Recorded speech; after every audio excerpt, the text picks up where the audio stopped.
1장에서 에레미야서 1장에서는 이스라엘에게 엄청난 재앙이 임했고 이것은 이스라엘 사람들이 범죄했기 때문에 그랬다.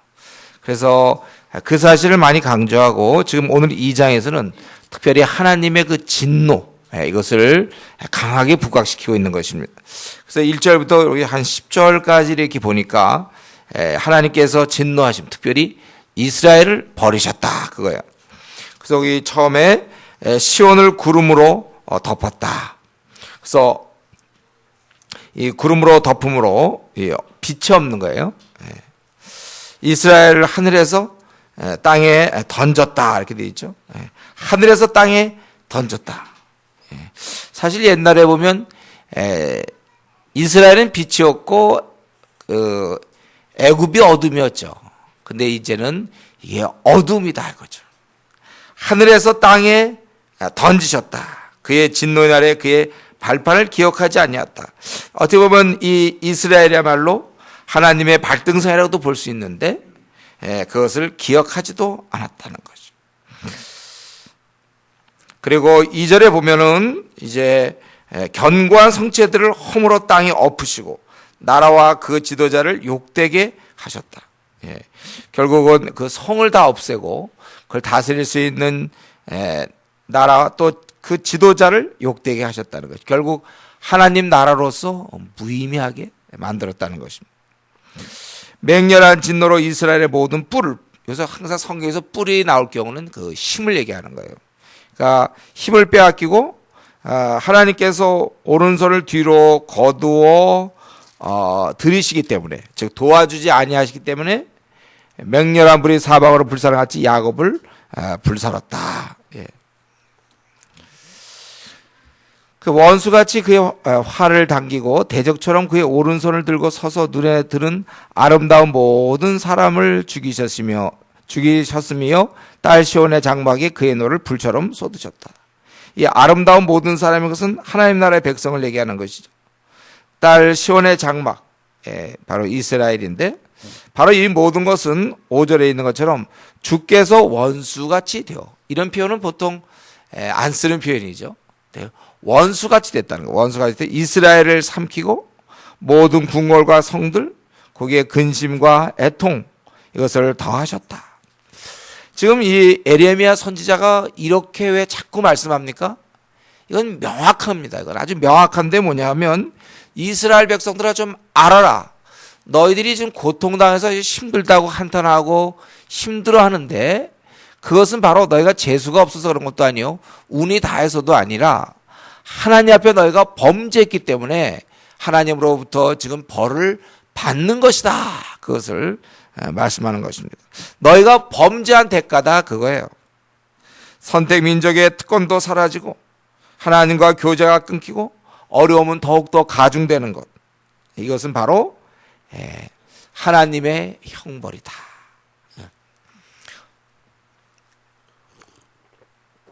우리에게 이런 면에 있어서 영적 분별력이 필요해요. 우리 가운데 나름대로 어려움을 겪는 사람이 있습니까? 이런 걸 잘 분간해야 돼. 이것이 시련인지, 하나님께서 우리에게 허락하신 시련인지, 자기의 욕심 때문인지. 자기 욕심 때문에 돌진하다가 계속 어려움을 겪는 수가 있단 말이죠. 이런 거 분별하는 거, 이런 것이 이제 하늘의 지혜죠, 지혜. 늘 끊임없이 기도와 말씀 생활하는 사람들이 분간할 수 있는 거예요. 그 사람들만이 할 수 있는 겁니다. 그래서 우리 가운데 나름대로 좀 지금 이스라엘 민족이 이렇게 힘든 거는 시련이 아니에요. 이들을 잘 연단시키기 위한, 너희가 환난 중에 기뻐하라, 바울 사도가 로마서 얘기하는 그게 아니고, 이들은 환난 중에 지금 기뻐할 게 아닙니다. 이들은 자기들의 범죄로 말미암아 이런 일을 당한다는 거예요. 그래서 우리가 나름대로 요즘 좀 힘든 사람이 있습니까?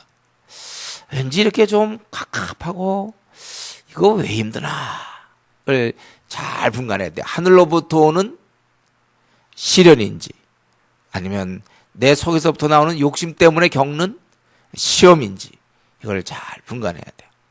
그래서 우리가 이것이 하늘로부터 오는 시련이라면 기도하며 인내를 위해서 기도해야 될 것이요.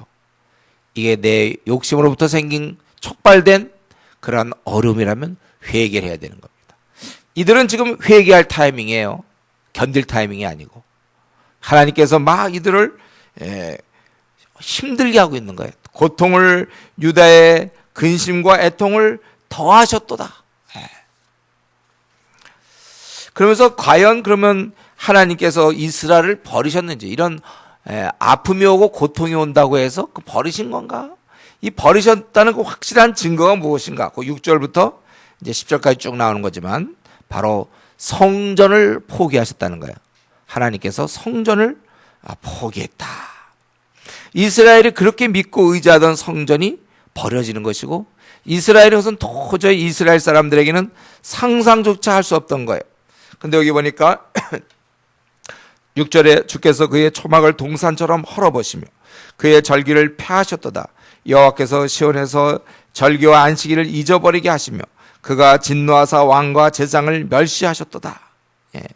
초막을 헐으시고, 즉 공의 처소를 회파하시고 장소를 빼앗은 거죠. 절기, 집회와 안식일, 이런 제도도 다 없어버렸어요. 이스라엘을 다스릴 왕을 없애고 제사장, 하나님과 화목해야 될 그 제사장들도 다 사람과 은총 다 제했다는 것입니다. 계속해서 6절에 7절에 여호와께서 또 자기 제단을 버리신다고 그랬어요. 이건 참, 또 자기 성소를 미워하신다고 그랬습니다. 궁전의 성벽들을 원수의 손에 넘기셨다. 다 버렸다는 거예요. 그랬기 때문에 여호와의 전에서 이 원수들이 떠들기를 마치 절기처럼, 이때 이들은 하나님 안에서 참 행복했고 즐거워했는데 이제는 원수들이 나타나서 아주 즐거워한다는 거예요. 절기처럼, 절기의 날과 같다는 것은 아주 즐거워한다는 것입니다.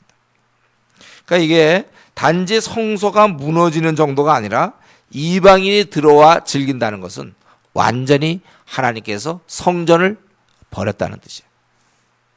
이스라엘 민족은 죄를 지면서도 자기들에게 성전이 있다는 사실, 하나님의 집이 이 땅에 거한다는 사실, 이런 걸로 위안을 하면서 계속 죄를 졌는데 그걸 하나님께서 무너뜨려 버린 거예요.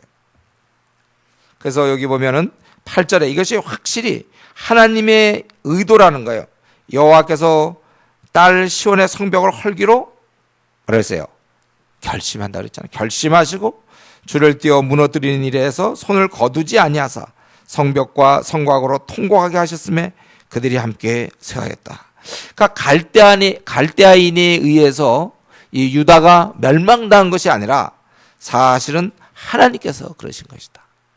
그래서 우리에게는 이러한 사람들은 이러한 그 배후를 볼 수 있는 눈이 없어요.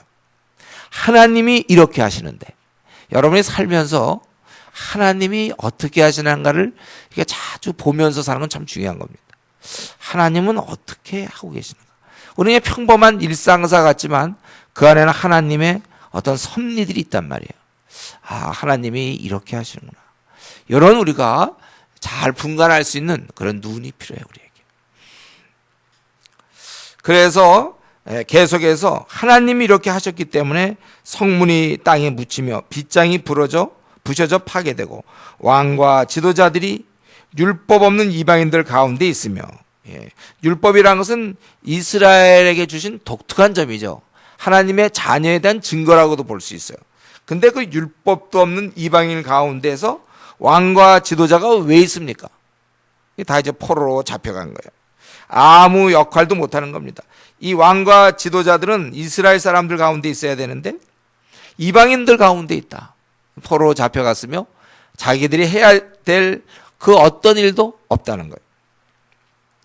그리고 선지자들은 뭐라고 했어요? 여호와의 묵시를 받지 못하는도다. 이들이 있는 이유가 하나님 나라 백성을 섬기고 다스리고 이끌어 주시는 건데 왕과 지도자는 저 율법 없는 자에게 있고 선지자에게는 묵시가 없으니까, 그러니까 아무 역할도 못한다는 거예요. 하나님이 버리셨다는 겁니다. 그동안 사실 선지자에게 많은 계시를 주었지만 이 사람들은 계속해서 그것을 거부했어요. 이제는 기회가 없다. 이 말씀을 거부한 그들에게 더 이상의 기회를 안 주시는 거예요. 선지자들은 여호와의 묵시를 받지 못했다. 그러니까 이 말씀이 우리에게 없는 것은 큰 재앙입니다. 우리에게. 제가 늘 염려하는 건 우리 한국 교회가 이 성경을 빼앗길 날이 올까봐 걱정돼요. 중국이 그랬던 것처럼 혹시 우리도 성경을 빼앗겨서 그때는 막 보려고 그래도 하나님께서 더 이상 보지. 왜냐하면 봐봤자 순종하지도 않는데 뭐. 하나님께서 걷어갈 수 있는 분이십니다. 이스라엘 민족이 그동안 그렇게 많은 은혜가 임했지만 이들이 계속 거부하자 거두어갔다는 것입니다. 이제 이런 상황에서 딸 시온의 장로들이 땅에 앉아 잠잠하고, 백성의 어린이 장로들은 아무런 대책이 없어요. 그냥 잠잠하고 티끌을 머리에 덮어쓰고 굵은 배를 허리에 둘러쓰며, 예루살렘 처녀들은 아주 활발해야 되는데, 명랑해야 되는데, 젊고 기쁨의 상징인 이 처녀들은 머리를 땅에 숙였다. 힘이 없다는 것입니다. 하나님 백성들에게 그 마음에 하나님을 두지 않는다면, 하나님을 섬긴다고 하면서 세상에 그 마음을 둔다면, 하나님이 없으면 전적으로 쓸모가 없는 것입니다. 저와 여러분, 우리 마음에 하나님을 제일 우선순위에 두지 않는다면 저와 여러분이 지금 여기 있을 이유가 없어요. 하나님을 마음에 두지 않았던 이스라엘 백성들, 그들은 존재하는 것이 무의미했던 것입니다. 삶 자체가 아무런 힘이 없고 생기도 없는 거예요. 그 속에 장로들이 땅에 앉아 그냥 잠잠해야 돼. 장로들이 할 일이 많은데 잠잠하고, 이 활발해야 될 처녀들은 머리를 땅에 숙이는, 아무 힘이 없고 생기도 없어요. 우리 이제 쉽게 우리 한국 교회가 그런 거 볼 수 있죠. 이렇게 미지근한 신앙 가진 사람들 보세요. 뭐가 있습니까? 바쁨 말고는. 생기가 있나요? 비전이 있나요? 꿈이 있나요? 힘이 있나요? 아무것도 아니에요. 생존만 있는 거예요. 우리에게는 이런 비전, 하나님의 자녀로서 갖고 있는 이 꿈, 이런 것이 우리를 우리 되게 하는 것입니다. 이거 놓치면, 그럼 우리는 참, 이거 놓치고 나면, 우리가 존재할 이유를 찾지 못하는 겁니다. 그래서 여러분들 그 힘 빼앗긴 삼손, 힘을 다 빼앗긴 삼손을 생각해 보세요. 힘을 다 빼앗긴 삼손, 그 살아서 무슨 이스라엘에 도움이 됩니까? 뭐 반면교사? 니들도 나처럼 잘못 살다가 이렇게 된다? 나 옛날에 힘 되게 셌는데? 간증하고 다니나요? 힘 빼앗긴 삼손은 괜히 사는 거예요. 만약 그 죽길 잘한 거예요. 사실은. 더 살아서 뭐 어떡합니까? 하나님 그에게 힘을 주셨는데 그걸 빼앗겼을 때 그는 쓸모가 없던 거예요. 저와 여러분, 하나님께서 우리에게 꿈을 주시고 하나님 백성다운 어떤 그 독특한 특성을 우리한테 주신단 말이죠. 근데 우리가 세상에 이것을 빼앗기고 나면 우리가 여기서 살 이유가 없어요. 우리 세상 사람과 뭐 다른 게 하나도 없는 것입니다. 우리는 분명히 성경에서 뭐라고 했습니까? 택하신 족속. 우리는 택함 받은 자들. 그냥 이 자리에 앉아 있는 게 아닙니다. 여러분, 간택을 입은 거예요. 중정, 마비, 마마, 이런 거 있잖아요. 그럼 왕비로 간택을 받고 있는 거죠. 여러분들은 이 자리에 앉아 있는 것은 그냥 앉아 있는 게 아니에요. 하나님께서 부르신 택하신 자라고 했잖아요. 우리 예정교리를 잘 다뤄야 되지만 분명해서 하나님 우리를 택해 주셨다는 거예요. 많은 사람이 있는데 왜 그렇게 우리 전도하다 보면 거부하는 사람 많잖아요. 왜 내가 그 사람이 아니죠? 이유는 딱 한 가지. 나를 택해 주셨기 때문에. 우리는 택하신 족속이요, 또 왕 같은 제사장이요, 거룩한 나라요, 그의 소유된 백성이란 말이죠. 그런데 우리가 만약에 이런 천국 시민의 특성을 잃는다면, 그래서 세상 사람처럼 산다면 그때부터 참으로 수치스럽고 초라한 생이 시작되는 것입니다. 우리 조수미 알죠? 올라가는 분 있잖아요. 조수미? 노래 못하는 조수미를 생각해 보세요. 막 음정 박자 다 틀려. 조수미. 그 조수미의 그 조수미로서 그가 사는 의미가 있을까요? 음정 틀리고 박자 틀리고. 그리고 고음 안 올라가서 만나? 이렇게밖에 안 되고. 높은 절대 안 올라가고. 여러분, 그런 조수미를 생각할 때 지금 조수미는 막 세계를 다니면서 항상 이러는데 그러면 뭐 어떡하겠습니까? 그런 모습, 우리가 그런 건 금방 구분이 되는데 자기에 대해서는, 자기가 주를 향한 뜨거운 열정을 잃었을 때 그 모습은 본인은 그냥 뭐 나 좀 미지근해, 난 좀 그냥 미지근한 거야, 이렇게 생각하기 쉽지만, 그러나 하나님 관점에서 볼 때, 또 신실한 그리스도에 볼 때 그 사람은 지금 하늘의 그 놀라운 특성을 다 빼앗긴 것입니다. 예. 그 고음을 빼앗긴 그 조수미를 생각합니다. 힘을 빼앗긴 삼손을 생각해 보세요. 내가 지금 그런 삶을 살고 있는 거예요. 이런 사람의 특징은 비전이 없죠. 이렇게 살다 죽겠다, 이거 절대 없어요. 비전이 없어, 꿈이 없단 말이에요. 우리는 이 높은 위치를 갖고 있는데 스스로 땅으로 내려오면 안 됩니다, 여러분. 우리 신분을 유지해야 돼요. 육사 출신으로서 육군사관학교 수석으로 졸업하고 막 여기서 장교되고 막 진급 잘 돼서 장군이 되고 스타가 되고 말이죠. 사령관이 되고 뭐 사단장이 되고 이러다가 뭘 잘못해갖고 강등되는 수가 있어요. 그래서 육군 1등병. 예. 자기가 사령관으로서 그렇게 지내던 자가, 군사령관 막 이러던 자가 육군 1등병으로 강등되는 경우가 있어요. 그럼 그때 1등병으로서 그때 무슨 삶의 의미를 찾겠습니까? 저와 여러분은 하나님 나라에 속한 자녀 택하신 족속들이에요. 왕 같은 제사장들입니다. 그런데 우리가 만약에 우리의 그 높은 위치, 이 거룩한 이 모습, 주를 향한 주님과의 깊은 교제, 그분과의 사귐, 이런 게 있는데 이걸 놓치고 만약에 우리가 이 땅의 삶을 산다면 그것은 삶이 아니겠죠. 그것은 그냥 생존 정도, 생존, 숨 쉬고 밥 먹고 일하고 잔다, 그 정도 되는 거죠. 우리는 높고 영광스러운 존재였습니다. 우리 다음을 유지해야 돼요. 이것을 유지하지 못하는 건 삼손이 그 힘을 빼앗긴 것처럼 세상 쾌락에 내 마음을 빼앗길 때 어떤 돈을 많이 벌려고 한다든가, 아니면 자기가 뭐가 좀 세상적으로 뭐가 막 돼보려고 한다든가, 경건도 엉망이 되고 신앙생활도 엉망이 되는 것입니다. 빼앗기면 안 돼요. 그렇게 될 때 우리는 이상하게 세상의 마음을 빼앗길 때 세상의 밥이 되는 거예요. 삼손이 그걸 보여줬잖아요. 블레셋에 완전히 밥이 되는 거죠. 조롱거리가 되는 거예요. 그리고 본인 스스로도 기쁨이 없어요. 비전이 없습니다. 주를 위해 나 이렇게 살다가 죽어야지, 막 불타오르던 것이 다 가라앉아 버려요. 죄가 되는 거예요. 비전 없이 그냥 사는 거예요. 세상 사람들처럼. 그러니까 이제 결혼이나 어떻게 잘해보고, 또 애기나 잘 낳고, 또 좀 출세해보고, 집이나 좀, 이 비전 대신 이제 집, 차, 뭐 어떤 뭐 이런 것들로 이제 가득 채우는 거죠. 사람들의 인정. 우리가 이렇게 살아서는 안 되고, 우리 가운데 그런 비전, 한때 저 되게 주님 열심히 섬겼는데요, 요즘은 저 푹 가라앉았습니다. 여러분, 그것은 마음을 빼앗긴 거예요. 가라앉았다는 것은 마음을 빼앗겼다는 거예요. 그렇다면 다시 시작하세요.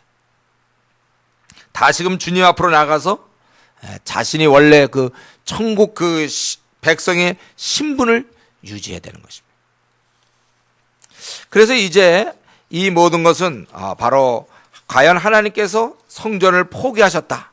그리고 11절부터 거기 19절까지 보니까 이제 이렇게 버림받은 자의 그 비참함을 묘사하고 있습니다.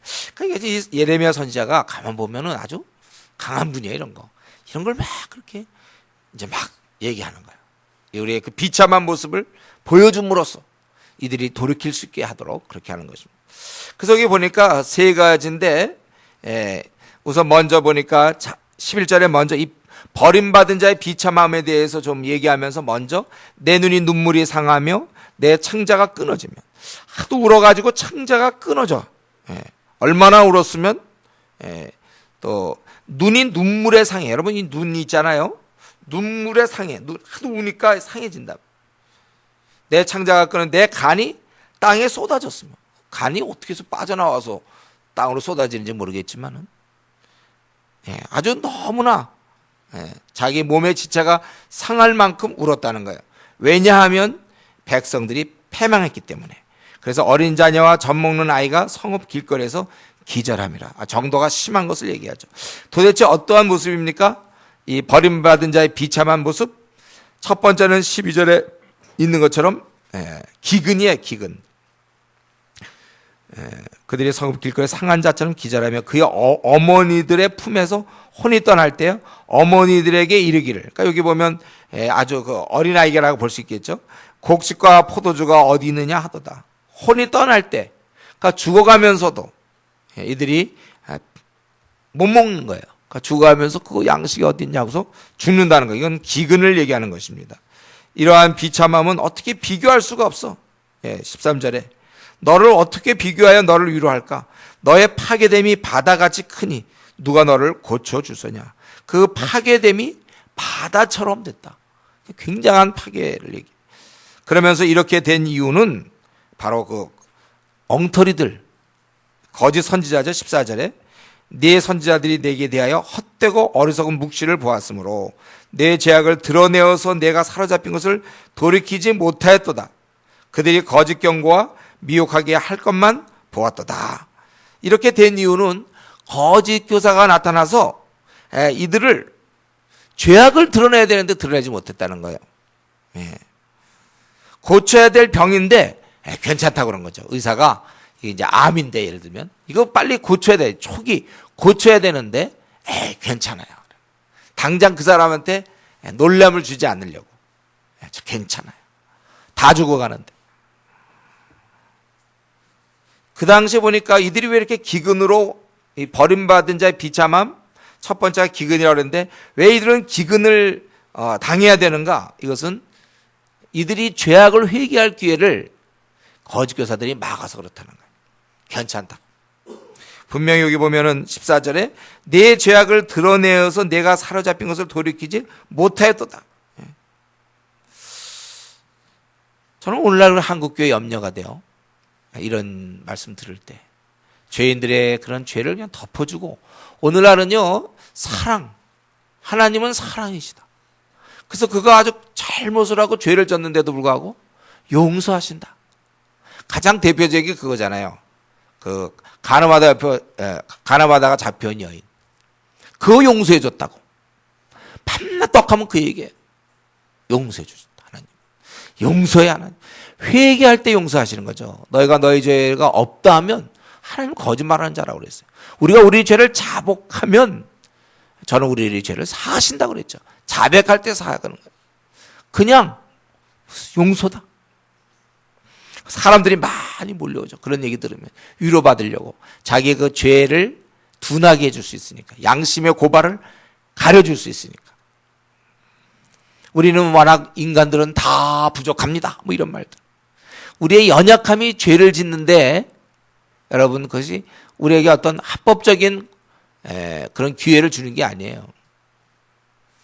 부족하지만 바울 사도는 온전하고 흠이 없다고, 의롭다고 그랬잖아요. 자기 자신이. 왜냐하면 우리에겐 성령님이 와 계시기 때문에. 그러니까 부족하다는 얘기 하지 마세요. 성령이 없는 사람은 얘기해도 좋습니다. 근데 이미 성령님이 다 와 계신데도 불구하고 우리는 부족하고 허물이 많기 때문에 어쩔 수가 없고 하나님은 우리를 용서하십니다. 좋다고 그러는데 잘못된 신앙이에요. 성령님이 우리는 계십니다. 오히려 우리가 거룩한 생활을 못하는 게 나쁜 거예요.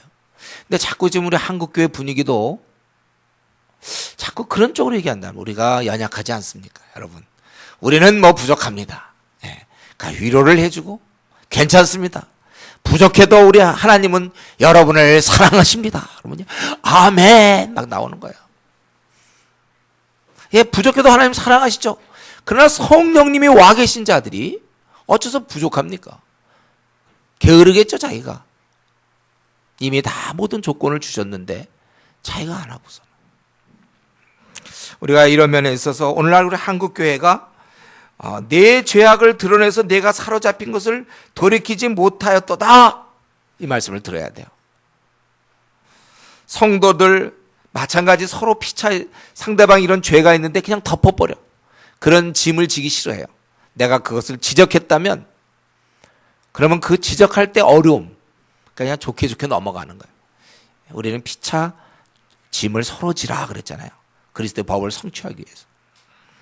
지적해주면 기분 나빠하는 사람도 있고 삐치는 사람도 있고 자기도 그런 얘기 하기가 싫거든요. 그런 부담을 내가 왜 져야 됩니까? 저 사람이 잘못하면 말지 내가 가서 왜 그 사람의 잘못을 얘기해 줘야 돼요? 바른 얘기 왜 해줘야 됩니까? 기분 상하는데. 대충 넘어가는 거예요. 잘못된 태도입니다. 그래서 이스라엘들은 이 말에 그냥 속은 것입니다. 거짓 교사들은 이 듣기 좋은 말만 해요. 이스라엘의 죄악을 드러내야 하는데 덮어버렸습니다. 그 당시의 분위기와 인기에 영합하여 아첨하는 말을 하는 거예요. 저와 여러분 이런 면에서 조심해야 돼요. 자꾸 이렇게 무슨 위로해주고 잘했다는 자꾸 자기가 자기에 대해서 그냥 좋게만 얘기하는 거 자꾸 그런 얘기만 들으려고 해서는 안 돼요. 정확한 얘기를 들어야죠. 누가 나의 잘못을 혹시 고쳐주려고 얘기할 때 화낼 것이 아니라 오히려 우리가 고마워할 수 있는 영성을 가져야 돼요. 그렇기 때문에 평소에 우리가 PBS를 통하여 자기를 좀 제대로 보는 연습을 해야 됩니다. 그리고 우리는 피차 서로 짐을 져야 돼요. 그래서 내 사랑하는 형제 자매의 잘못을 고쳐주려는 노력, 이것을 우리가 해야 되는 것입니다. 성경에 있는 것처럼 짐을 서로 지는 거예요. 우리는 지체이기 때문에 이 사람이 잘못됐을 때 하나님 앞에서 문제잖아요. 그걸 고쳐줘야죠. 노력하셔야 돼요. 그냥 우리 친구 사이라고 그냥 넘어가지 말고 친구 중에도 지금 그런 어떤 잘못을 범하고 그럴 때 야 그러면 안 되는 거 아니냐. 투덜투덜대고 불평 많은 사람 야 너 이렇게 자꾸 수군대냐 좀 얘기해 주란 말이에요. 서로 고쳐주고 너 너무 욕심 부리는 거 아니냐 이런 얘기.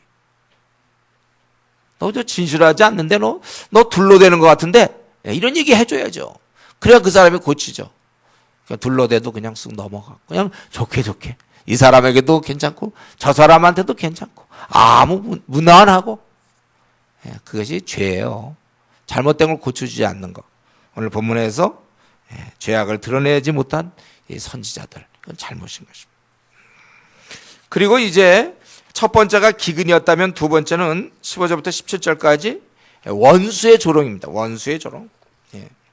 그래서 이러한 비참함은 우리의 궁핍과 곤고로 끝나는 것이 아니라 외적으로 그 원수들의 조롱을 당한다는 거예요. 그래서 모든 지나가는 자들이 다 너를 향하여 박수치며 딸 예루살렘을 향하여 비웃고 머리를 흔들며 말하기를 온전한 영광이라 모든 세상들의 기쁨이라 일컫던 성이 이 성이냐? 이렇게 얘기합니다. 이 성이냐? 이렇게. 이게 바로 영광과 기쁨의 성이냐? 아주 손뼉치고 잘 됐다 이거. 아이고 고소하다 그거죠. 손뼉치고 저러더니 잘 됐다 그거. 아유 조롱한단 말이에요. 그러면서 내 모든 원수들이 너를 향하여 그들의 입을 벌리며 비웃고 이를 갈며 말하기를 우리가 그를 삼켰도다. 우리가 바라던 날이 바로 과연 이 날이다. 우리가 얻기도 하고 보기도 하였다.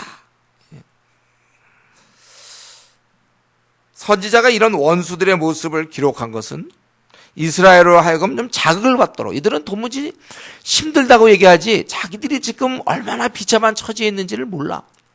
자극을 받도록. 그냥 고통받는 것도 힘들지만 기근으로 인한 고통, 그러나 이런 원수들의 증오, 원수들이 그들을 인격적으로 모독하고 멸시를 하고 있는 이것은 참으로 참기 어려운 일이에요. 그리고 분명히 다시 한번 17절에서 그리고 이것은 이미 하나님께서 이미 정하신 것이다. 그걸 항상 이 예레미야 선지자는 이걸 빼먹지 않죠.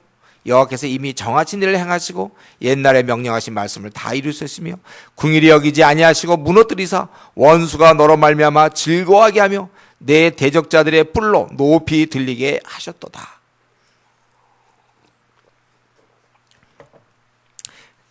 선지자의 의도는 분명합니다. 하나님 앞에서 지금 이스라엘이 진노를 받는 것, 유대 사람들이 진노를 받는 것은 바로 하나님의 벌이고 이것을 이스라엘 사람들이 좀 제발 좀 깨달아라 그것입니다. 그리고 18절부터 19절에 보니까 이런 상황 속에서 기도를 촉구하고 있습니다.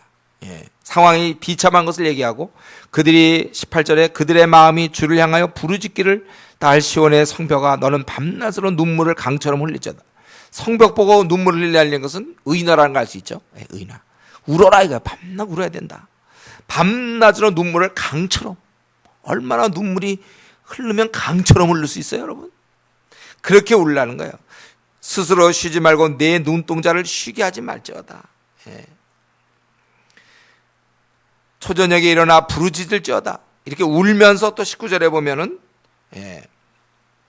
충분히 애곡해야 된다는 거죠. 초저녁에 보통 해질 때부터 한 10시까지가 초저녁인데 그 당시 개념으로 내 마음을 주의 얼굴 앞에서 물 쏟듯 할지어다. 갓길 어귀에서 주려 기진한 내 어린 자녀들의 생명을 위하여 주를 향하여 손을 들지어다 하도다. 하나님 앞에서 부르짖어야 돼요. 마음을 다해서 부르짖어야 되는데 그 이유는 어린 것들이 죽어간다는 거예요. 혼미한 가운데 죽어간다는 거예요. 그들의 생명을 위해서 기도하라. 목숨을 걸고 기도할 것을 얘기하고 있습니다. 그러니까 지금 이 선지자는 이들이 지금 기근에 시달리고 원수의 조롱을 받는 비참한 처지에 있게 되자, 그런 처지로 떨어지자 선지자는 지금 이스라엘 민족들에게, 유대 민족에게 기도하라 그렇게 권유하고 있습니다.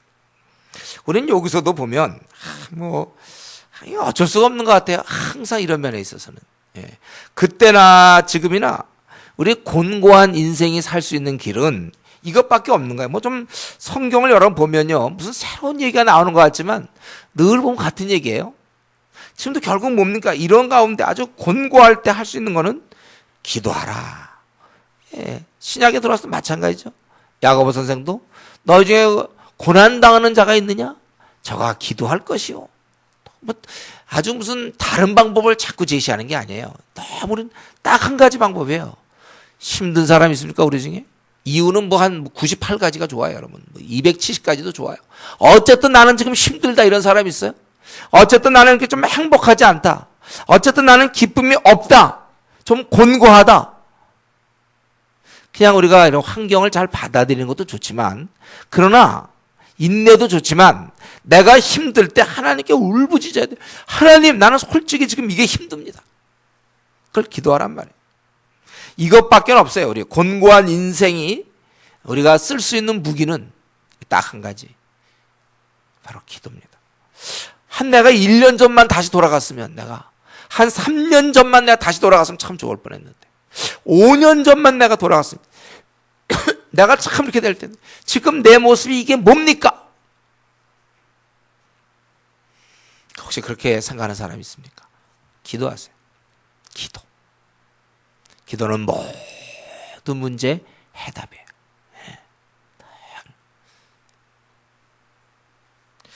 목사님 또 보면 맨날 설교 똑같아.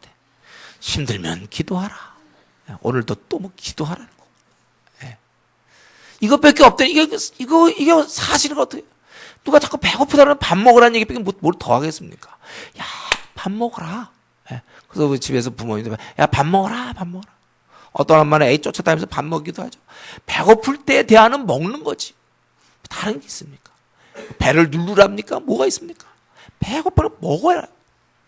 우리 가운데 조금이라도 정말 나 요즘 힘들어. 어쨌든 내가 참고 원래 인내력이 있는 사람이에요. 그런데 어쨌든 나는 그러나 머릿속이 힘들어. 자꾸 인내만 할 게 아니라 그것을 울부짖으라는 거야. 하나님, 나 이런 면이 힘듭니다. 하나님 모든 걸 처음부터 다시 시작할 수 있는 분이에요. 아니면 완전히 바꿀 수 있는 거야. 내 상황을 역전시킬 수 있는 분이 우리 하나님이십니다. 자기 마음속에 나는 우리 집안에 문제가 있는 사람이 있어요? 또 결혼에 문제가 있습니까? 앞날의 문제, 우리 늘 얘기하지. 회사에서 문제, 여러 문제.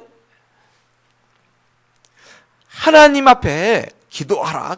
지금도 이거 다 망한 거 아닙니까? 이게 다 파괴됐고, 이제 원수들이 조롱거리가 됐고, 이 아이는 그냥 기근 속에서 마지막 죽기 전까지 엄마 품에서 양식이 얻없냐고 죽는 이런 비참한 상황에서, 다 막힌 상황에서 할 수 있는 것은, 선지자가 제시하는 이 방법은 기도하고 울부짖으라, 그것입니다. 우리가 살다 보면 힘든 상황에 부딪힐 때가 반드시 있습니다. 이유는 따지지 않겠어요. 어쨌든 아무리 주위 사람들이 괜찮다 해도 본인이 힘든 건 소용없어요. 본인이 힘들 때, 부딪힐 때 이때가 바로 기도할 시간인 것입니다. 그래서 이거는 누가 도와줄 수 없어요. 목사가 도와줄 수 없어요. 본인이 밥을 갖다 주고 뭐 해도 본인이 안 먹으면 재간이 없어요.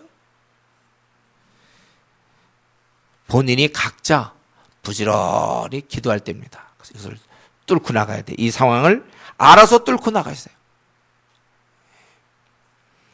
기도할 수 있는 자는 낙심하거나 절망하지 않습니다. 힘들 때 우리가 하는 것은 무조건 기도입니다. 세상에서는 아무런 도움을 받지 못해도 하늘 아버지께서 무한한 도움을 우리에게 주시는 거예요. 그렇기 때문에 희망 가운데 살기를 원하는 자는 기도해야 되는 것입니다. 기도하는 자는 희망 가운데 매일매일 살 수 있어요. 매일매일 힘든 문제가 와도 매일매일 우리는 기도함으로써 이 힘든 세상살이, 수고와 애씀의 이 나그네 길, 결국 죽음으로 끝나는 이 길, 이런 길을 가더라도 우리는 기쁨 가운데 살 수가 있는 것입니다. 성경에서 그래서 우리 보고 항상 기뻐라 할 수 있는 것은, 그거는 할 수 있기 때문에 우리 보고 항상 기뻐라고 하신 거예요. 요걸 믿은 거죠. 만약에 기도가 없다면 항상 기뻐하라는 명령 내릴 수 없어요. 그래서 항상 기뻐하라. 범사에 감사하라. 그리고 뭐라고 쉬지 말고 기도하라. 그게 있으니까 기뻐함, 감사함이 가능한 거예요. 기도. 이 선지자도 다른 방법 없고 이렇게 기근이 들고 원수가 조롱하는 참 초라한 위치에 섰을 때 기도하라. 그렇게 얘기하는 것입니다. 그리고 마지막 20절부터 22절까지 보면 이제 이들이 또 비참한 것 세 번째가 뭐냐면 칼로 살육당하는 거예요. 그러니까 기근이었고 그 다음에 이제 원수들의 조롱이었고 세 번째는 칼로 살육당하는 것입니다. 그래서 여호와여 보시옵소서. 그래서 어떻게 보면 선지자의 기도 같기도 하고 동시에 유대 사람들이 이렇게 기도할 수밖에 없음을 가르치는 것일 수도 있어요. 그래서 뭐라고, 주께서 우리에게 이같이 행하셨는지요. 여인들이 어찌 자기 열매 곧 그들이 낳은 아이를 먹으며, 너무나 기근이 심하기 때문에 자기 애를 잡아먹는 거예요. 다 끝난 거죠. 제사장들과 선자들이 어찌 주의 성소에서 죽임을 당하오리까. 이들은 정말 주님을 성소에서 섬겨야 되는데 바로 하나님의 은혜가 충만한 그 자리에서 그들은 비참하게 죽어야 되는가. 또 늙은이와 젊은이가 다 길바닥에서 엎드려졌으며 내 처녀들과 내 청년들이 칼에 쓰러졌나이다. 주께서 주의 진노의 날에 죽이시되 궁일이 여기지 아니하시고 도륙하셨나이다. 하나님이 다 죽이셨다는 거예요. 남녀노소가 다 칼에 죽어. 그리고 주께서 내 두려운 일들을 사방에서 부르시기를 절기 때 무리를 부름같이 하셨나이다. 그래서 사방에서 두려움이 온단 말이에요. 재앙이 오는 거예요. 여호와께서 진노하신 날에는 피하거나 남은 자가 없나이다. 내가 낳아 기르는 아이들을 내 원수가 다 멸하였나이다. 사방에서 재앙이 오고 두려움이 오고 잘 양육해 성장한 이 아이가 원수에게 죽음을 당할 수밖에 없다는 것입니다. 칼로 다 살육당하는 거예요. 그래서 지금 선지자는 11절부터 22절까지 하나님의 버리심의 그 결과로, 진노하심의 결과로 기근에 들 수밖에 없었고 원수가 조롱하고 그리고 칼로 살육당한다. 이것을 쭉 설명한 것입니다.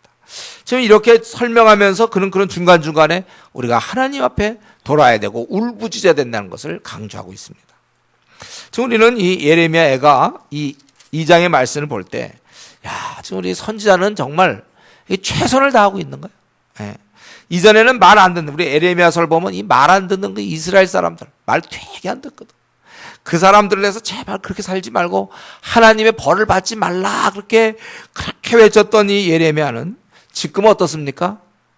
이제는 벌 받고 있는 이스라엘 위해서 이제 처음엔 벌을 받지 않도록 애를 썼고 이제는 그 벌이 멈추도록 오히려 하나님께 탄원한 거예요. 이스라엘 사람들 깨우칠 뿐만 아니라 하나님께 울부짖는 거예요, 이 선지자가. 그러니까 이스라엘 사람들한테도 너희가 말 좀 잘 들어서 벌 받지 마라 그러고, 현재 말 안 들어서 벌 받는 이스라엘 사람을 보면서 하나님 앞에 또 이 벌이 멈추기를, 보시옵소서 하나님께 간구하는 것입니다. 이 예레미야 선지자는 하나님과 사람 사이를 오가면서 계속 자신이 해야 될 일을, 깨닫게 된 일을, 알게 된 일을 감당하고 있는 것입니다.